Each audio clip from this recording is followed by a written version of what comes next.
చలో నెక్స్ట్ మిగతా వార్తల్లో ప్రజలు మళ్ళీ మోసపోవద్దు, మమ్మల్ని ఓడించి తప్పు చేశారు కేటీఆర్.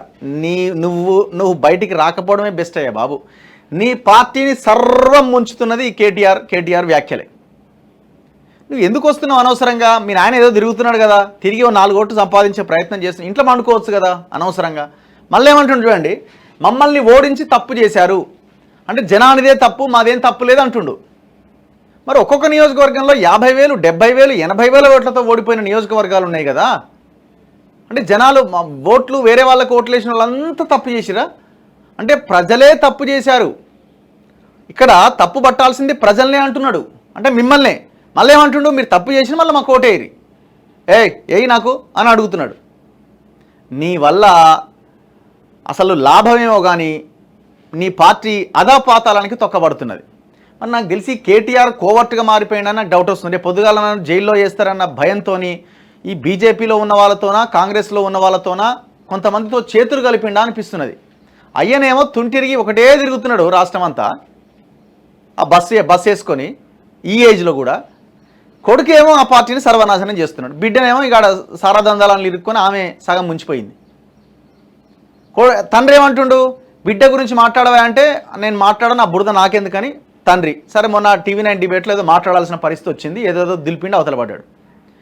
ఏ ఒక్క బహిరంగ సభలో కానీ ఏ ఒక్క మీటింగ్లో కానీ కవిత ఫోటో ఉండలేదండి. మీరు నిజామాబాద్ అభ్యర్థి బాజిరెడ్డి కవిత ఫోటో వాడుతున్నాడేమో చూడండి. ఏ బహిరంగ సభల్లో అయినా కవిత ఫోటో వద్దొద్దంటున్నాడు, అస్సలే పట్టుకురాం ఫోటో. అంటే ఇది ఒకవేళ ఆ పార్టీ ఫత్వా జారీ చేసినట్టు చెప్పేసిందట. ఎక్కడైనా అభిమానులు ఉంటే పెట్టుకుంటున్నారేమో కానీ మెజారిటీ మీటింగ్స్లో కవిత ఫోటో వాడతలేరు. కన్న తండ్రే ఇంతవరకు అటు పోయి తొంగి చూసిన పాపాన బోలే. బిడ్డ అరెస్ట్ అయితే మొన్న TV9 డిబేట్లో తప్ప అంతకుముందు ఒకనాడు మాట్లాడింది లేదు 2 నెలల సమయంలో.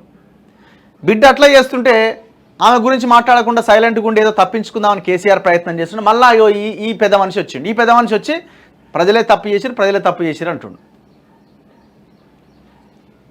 మొన్న రాష్ట్రంలో మేము గెలిస్తే మహారాష్ట్రలో విజృంభిస్తుంటమాట. ఇది ఎంత పెద్ద మిలియన్ జోక్ ఇది. మొన్న ఇక్కడ రాష్ట్రంలో గెలిచి ఉంటుందంటే మహారాష్ట్రలో అధికారం వచ్చేదట. ఎవడన్నా లీడర్ అంటోడు ఏడ ఓడిపోయినా ఆ ఓటమి నుంచి గుణపాఠం నేర్చుకొని మిగతా రాష్ట్రాల్లో కూడా పోటీ చేయాలా, మిగతా రాష్ట్రాలు కూడా పనిచేయాలి కదా. మరి నువ్వు ఇక్కడ ఓడిపోయినావని అక్కడ పోటీ చేయట్లేదా? ఇప్పుడు ఇదేం లెక్క? అసలు నీ పార్టీనేనా ఇది? ప్రజలను మోసం చేయాలని రేవంత్ మళ్ళీ ప్రయత్నిస్తున్నాడు. ఒక్కసారి మోసపోతే మోసం చేసిన వాడిది తప్పు, రెండోసారి మోసపోతే అది మోసపోయిన వాళ్ళదే తప్పు. హరీష్ రావు సవాల్ను రేవంత్ స్వీకరిస్తే నేను రాజీనామాకు రెడీ. మరి హరీష్ రావు సవాల్ను రేవంత్ స్వీకరించాలంటున్నావు. ఆయన అంటున్నాడు ఆగస్టు 15 లోపు నేను చేస్తా, రాజీనామా లెటర్ రెడీగా ఉండు అని. అదైనా మాట్లాడిండు ఎవరు? రేవంత్ రెడ్డి. కనీసం ఆయన హరీష్ రావు చేసిన దానికి రెస్పాండ్ అయ్యి రాజీనామా లెటర్ని జోబులో పెట్టుకో, నేను కూడా రాజీనామా చేస్తా ఆ రోజున చేయకపోతే, లేదంటే నీ పార్టీని రద్దు చేస్తామని అడిగిండు. కనీసం అదన్న ఉన్నది. నీ మీద డ్రగ్స్ ఇష్యూ మీద వైట్ ఛాలెంజ్ విసిరితే రేవంత్ రెడ్డి, కొండా విశ్వేశ్వరరెడ్డి వీళ్ళంతా నువ్వు ఎన్నో పోయి దాచుకొని చివరికి ఇదేదో అటు ఇటు అవుతుందని చెప్పి కోర్టుకు పోయి స్టే తెచ్చుకున్నావు. ఏమని? నా గురించి మాట్లాడొద్దు డ్రగ్స్ విషయంలో అని.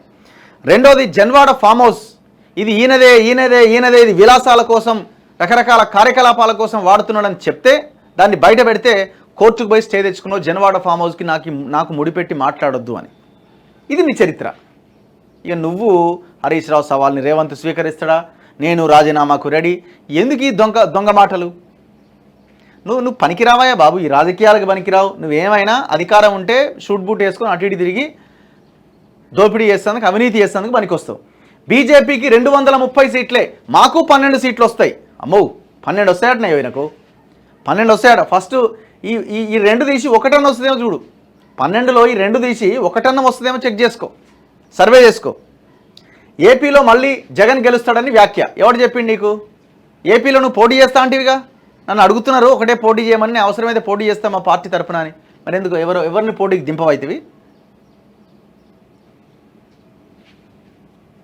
వీళ్ళు ముందు నుంచి ఆ జగన్మోహన్ రెడ్డితో అంటగాగి 2018 ఎలక్షన్లో 19 ఎలక్షన్లో కూడా జగన్మోహన్ రెడ్డి గెలవడానికి 100 కోట్ల రూపాయలు వాళ్ళకి ఇచ్చి తెలంగాణ సొమ్ముని మన కృష్ణా జలాలని మొత్తం ఆయనకు కట్టబెట్టి మొత్తం అక్కడ అమ్మేసి ఇప్పుడు మళ్ళీ జగన్ గెలవాలని కోరుకుంటున్నారు వీళ్ళు.